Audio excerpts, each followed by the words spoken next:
एक पुराने जंगल में एक छोटी बिल्ली थी जिसका नाम पिंकू था।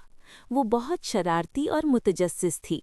हर चीज को छूती और खेलती रहती।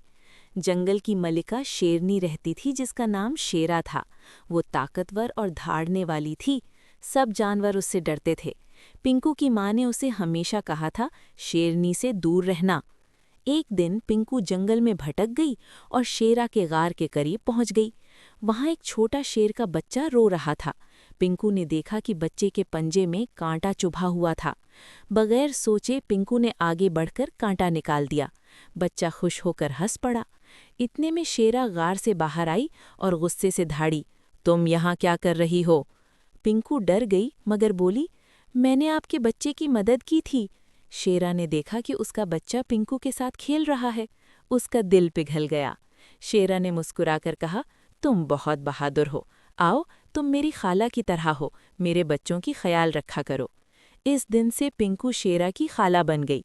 वो शेर के बच्चों को खेल सिखाती, कहानियां सुनाती और शेरा को भी मशवरे देती। जंगल के सब जानवर हैरान थे कि बिल्ली और शेरनी कैसे इतनी प्यारी दोस्त बन गईं। पिंकू और शेरा ने सीखा कि बहादुरी और मेहरबानी सबसे बड़ी ताकत है।